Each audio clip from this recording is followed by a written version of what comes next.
नमस्कार, मैं डॉक्टर बिंदु भसीन, सह आचार्य इतिहास विभाग डूंगर महाविद्यालय बीकानेर। आज मैं एमए फाइनल के स्टूडेंट्स को पेपर 8 के औरंगजेब का जाटों और सिखों के साथ संघर्ष रहा, किस तरह से इन दोनों जातियों से उसको परेशानियां उठानी पड़ी, इस संदर्भ में मैं आज अपना व्याख्यान दूंगी। तो औरंगजेब की असहिष्णु धार्मिक नीति की भयंकर प्रतिक्रिया शुरू हो गई थी। देश के विभिन्न भागों में विद्रोहों का दौर शुरू हो गया था। उसमें से कुछ विद्रोह थे जिसमें से मथुरा के जाट कृषकों का भी विद्रोह था। 1669 ईस्वी में सबसे पहले आगरा के आसपास निवास करने वाले जाटों ने गोकुल की अध्यक्षता में विद्रोह का झंडा खड़ा किया था, जिसके लिए बहुत सीमा तक तत्कालीन फौजदार अब्दुल नबी खां जिम्मेदार था। उसने औरंगजेब के आदेश पर हिंदू जनता पर अनेक अत्याचार किए थे और सुप्रसिद्ध केशव देव के मंदिर को ध्वस्त करके उसके अवशेषों पर विशाल मस्जिद का निर्माण करवा दिया था। अतः जाटों ने अब्दुल नबी खां को मौत के घाट उतार दिया और औरंगजेब ने तुरंत हसन अली को मथुरा का फौजदार नियुक्त किया था। जाटों के नेता गोकुल को गिरफ्तार करके उसका वध कर दिया गया और उसके परिवार वालों को बलात् मुसलमान बना लिया गया था। अतः मथुरा में शांति स्थापित हो गई थी। लेकिन मुगलों की दमनकारी नीति से परेशान होकर एक बार पुनः जाटों ने राजा राम के नेतृत्व में मुगलों के विरुद्ध विद्रोह शुरू कर दिया। औरंगजेब ने इस विद्रोह को भी बर्बरतापूर्वक कुचलकर राजा राम का वध करवा दिया। लेकिन इसके बाद भी कहते हैं जाट चुप नहीं रहे। वे राजा राम के पुत्र चूड़ामणि के नेतृत्व में मुगलों से अंत तक लड़ते रहे थे। सिखों का असंतोष की बात करें तो मुगल सिख संघर्ष का बीजारोपण तो जहांगीर के शासनकाल में ही हो चुका था। हम औरंगजेब के सिखों के साथ संघर्ष को पढ़ें उससे पहले ये जरूरी है कि हम उन औरंगजेब से पूर्व उन मुगल शासकों के साथ सिखों के संबंधों को जानने की कोशिश करें कि पहले संबंध अच्छे थे तो ऐसा क्या हुआ कि औरंगजेब के समय में सिख जो जाति थी वो मुगलों के विरुद्ध हो गई थी। मुगल सिख संघर्ष का बीजारोपण तो जहांगीर के शासनकाल में हो चुका था, क्योंकि शहजादा खुसरो की सहायता करने के कारण जहांगीर ने 1606 में ही सिख गुरु अर्जुन सिंह का वध करवा दिया था। शाहजहां के समय में गुरु तेग बहादुर सिख गुरु बने। औरंगजेब की धर्मांधता की नीति ने मुगल सिख संघर्ष के बीज को और भी पल्लवित कर दिया था। गुरु तेग बहादुर ने आनंदपुर को अपना मुख्य केंद्र भी बनाया और औरंगजेब की हिंदू विरोधी नीति का भी विरोध किया था। औरंगजेब ने एक सेना सिखों के दमन के लिए भेजी थी। गुरु तेग बहादुर पकड़ लिए गए थे और दिल्ली लाकर उन पर इस्लाम स्वीकार करने के लिए जोर भी डाला गया था और उनके इनकार करने पर उनकी हत्या करवा दी गई थी। गुरु तेग बहादुर की हत्या से सिखों की क्रोधाग्नि और अधिक भड़क गई थी। उन्होंने तेग बहादुर के पुत्र गुरु गोविंद सिंह के नेतृत्व में गुरु तेग बहादुर की मृत्यु का बदला लेने का दृढ़ संकल्प लिया था। अतः अब सिख जाति जो है वो एक सैनिक जाति में परिवर्तित हो गई थी। गुरु गोविंद सिंह जी ने साहस और उत्साह के साथ मुगलों का सामना भी किया था। आनंदपुर पर मुगलों का दबाव निरंतर बढ़ता गया था। मुगलों से युद्ध करते हुए गुरु गोविंद सिंह जी के 2 पुत्र भी मारे गए थे और 2 पुत्रों को बंदी बना लिया गया था और उन्हें दीवार में जिंदा चिनवा दिया गया था। औरंगजेब के इन अत्याचारों से भी सिखों का विद्रोह जो है शांत नहीं हुआ था। अंत में कहते हैं विवश होकर औरंगजेब गुरु गोविंद सिंह जी से संधि करना चाहता था, लेकिन 1707 ईस्वी में उसकी मृत्यु हो गई और औरंगजेब की मृत्यु के बाद भी यह संघर्ष जारी रहा और अंत में मुगल साम्राज्य के पतन में सिखों का जो कहते हैं महान योगदान भी रहा है। मुगल सिख संबंध जो हैं वो नानक से गुरु गोविंद सिंह जी तक का हम पढ़ते हैं कि किस तरह से सिख धर्म की स्थापना गुरु नानक जी ने की थी। प्रारंभ में सिख मात्र एक धार्मिक संप्रदाय था जिसका राजनीति में कोई रुचि नहीं लेना था, मतलब जिसकी कोई राजनीति में रुचि ही नहीं थी। इसी कारण गुरु नानक जी से लेकर सिखों के चौथे गुरु रामदास तक सिखों के मुगलों के साथ संबंध सामान्य से रहे थे। गुरु नानक के पश्चात गुरु अंगद और गुरु अमरदास के समय में भी कोई उल्लेखनीय घटना नहीं हुई थी। गुरु रामदास के यद्यपि तत्कालीन मुगल सम्राट अकबर के साथ संबंध थे, किंतु ये संबंध परस्पर सौहार्द पर आधारित थे। सिखों के मुगलों से तनावपूर्ण संबंध गुरु अर्जुन के समय से प्रारंभ हुए थे। गुरु अर्जुन के मुगलों के साथ संबंध को अगर हम पढ़ें या हम जानने की कोशिश करें तो पता लगता है कि गुरु अर्जुन जो हैं गुरु रामदास के सबसे छोटे पुत्र थे। गुरु रामदास की दृष्टि में उनके सबसे योग्य उत्तराधिकारी वही थे। अतः अपने जीवन काल में ही गुरु रामदास ने इस आशय की घोषणा कर दी थी कि उनके पश्चात अर्जुन ही गुरु का पद संभालेंगे। गुरु अर्जुन के तत्कालीन मुगल सम्राट अकबर के साथ भी मधुर संबंध थे।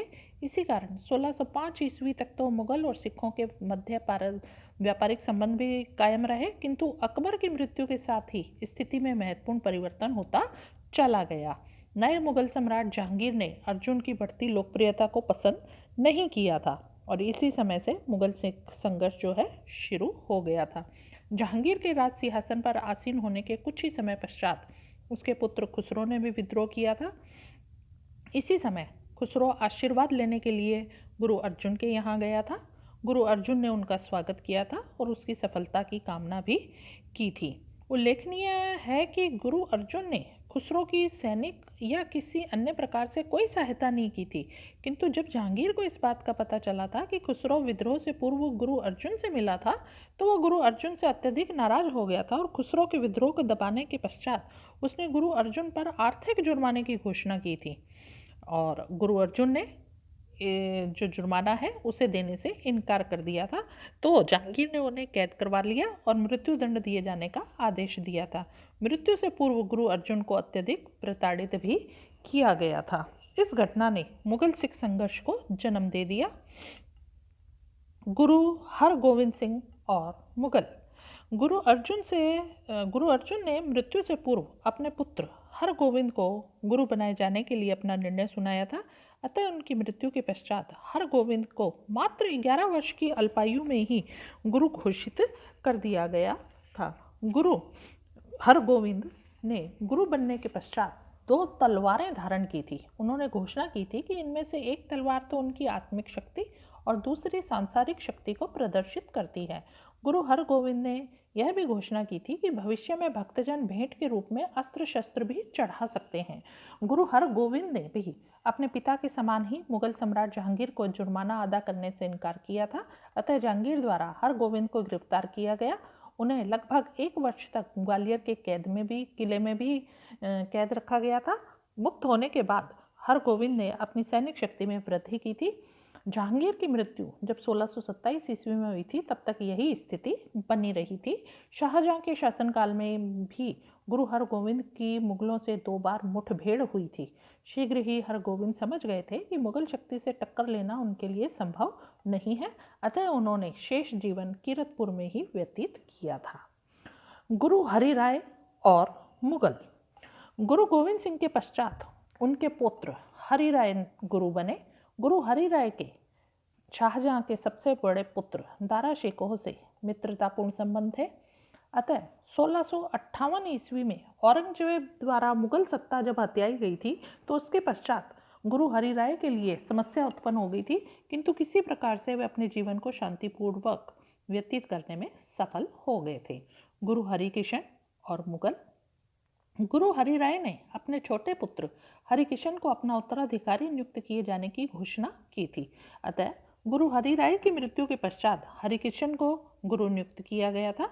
हरिकिशन को गुरु बनाए जाने से औरंगजेब खुश नहीं था, क्योंकि वह गुरु हरिराय के बड़े पुत्र रामराय को गुरु बनवाना चाहता था। रामराय लंबे समय तक मुगल दरबार में भी रहा था, अतः उस पर औरंगजेब का खासा प्रभाव था। औरंगजेब ने बातचीत करने के उद्देश्य से गुरु हरिकिशन को दिल्ली बुलाया था, किंतु इससे पूर्व की औरंगजेब अपनी इच्छाओं को गुरु हरिकिशन पर लादने का प्रयास करता गुरु हरिकिशन की चेचक निकलने से मृत्यु हो गई। गुरु तेग बहादुर और मुगल। गुरु हरिकिशन ने अपनी मृत्यु से पूर्व अपने पिता के चाचा तेग बहादुर को गुरु नियुक्त किए जाने की घोषणा की थी। अतः गुरु हरिकिशन की मृत्यु के बाद गुरु तेग बहादुर को 1664 ईस्वी में गुरु घोषित किया गया था। गुरु तेग बहादुर ने 1675 ईस्वी तक गुरु के पद पर कार्य किया। गुरु तेग बहादुर को भी औरंगजेब की धर्मांध नीति का शिकार होना पड़ा था। औरंगजेब ने गुरु तेग बहादुर को दिल्ली बुलाकर इस्लाम धर्म स्वीकार करने के लिए कहा था। उनके इनकार करने पर उन्हें बंदी बना लिया गया। गुरु तेग बहादुर को विभिन्न तरीकों से प्रताड़ित किया गया, किंतु मुगल उन्हें इस्लाम धर्म स्वीकार कर लेने के लिए बाध्य नहीं कर सके। अंततः गुरु तेग बहादुर की 1675 ईस्वी में हत्या कर दी गई। गुरु गोविंद सिंह और मुगल। गुरु तेग बहादुर की हत्या के बाद उनके पुत्र गोविंद सिंह को 1675 ईस्वी में गुरु बनाया गया और उन्होंने 1708 ईस्वी तक गुरु के रूप में भी कार्य किया। गुरु बनते समय उनकी आयु मात्र 9 वर्ष की थी। गुरु गोविंद सिंह ने सिखों की सैनिक शक्ति को बढ़ाने का यथासंभव प्रयास किया था और खालसा संघ की भी स्थापना की थी। सिखों की बढ़ती हुई शक्ति को तत्कालीन राजपूत शासक, जो अब तक सिखों के साथ थे, सहन नहीं कर सके थे और उन्होंने ही सिखों पर आक्रमण किया था। 1686 में भनगनी की लड़ाई में कहते हैं गुरु गोविंद सिंह ने राजपूतों को परास्त किया था। राजपूत शासकों द्वारा तत्पश्चात कूटनीति का सहारा लिया और उन्होंने गुरु गोविंद सिंह के विरुद्ध औरंगजेब के कान भरना शुरू कर दिया था। अतः औरंगजेब ने अपने सामंतों को गुरु गोविंद सिंह पर आक्रमण करने भेजा, किंतु सिखों की वीरता के समक्ष वे टिक नहीं सके। अंततः एक विशाल सेना औरंगजेब द्वारा उनकी सहायतार्थ भेजी गई थी, जिसने 1704 ईस्वी में आनंदपुर को घेर लिया था। लंबे समय तक घेराबंदी के कारण सिखों के भूखे मरने की स्थिति आ गई थी। गुरु गोविंद सिंह किसी तरह वहां से निकलने में सफल हो गए थे और गांव चमकौर के एक जमींदार के यहाँ उन्होंने शरण ली थी। शीघ्र ही मुगलों को उनके शरण स्थल का पता चल गया था। मुगलों की विशाल सेना ने चमकौर गांव को घेर लिया था। गुरु गोविंद सिंह के साथ मात्र 40 सैनिक थे, फिर भी सिखों ने मुगलों का सामना किया। इस युद्ध में गुरु गोविंद सिंह के 2 पुत्र अजीत सिंह और जुझार सिंह वीरगति को प्राप्त हुए थे। गुरु गोविंद सिंह किसी प्रकार वहां से निकलने में सफल हो गए थे।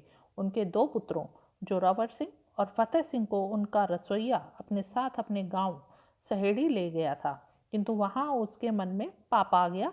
उसने गुरु गोविंद सिंह के दोनों पुत्रों को मुगलों के हवाले कर दिया था। औरंगजेब ने इन दोनों को मुसलमान बनाने का प्रयास किया, किंतु उनके द्वारा इनकार करने पर औरंगजेब ने दोनों को जिंदा दीवार में चिनवा दिया। इतना कष्ट सहने के पश्चात भी गुरु गोविंद सिंह ने अंत तक औरंगजेब का विरोध किया। औरंगजेब के पश्चात मुगल बादशाह बहादुर शाह ने भी गुरु गोविंद सिंह को आगरा आमंत्रित करके उनका सम्मान किया था। इस तरह से औरंगजेब का जाटों और सिखों के साथ संघर्ष चलता ही रहा और 1707 ईस्वी में औरंगजेब की मृत्यु के साथ ही यह संघर्ष औरंगजेब का इन जातियों के साथ खत्म हो गया।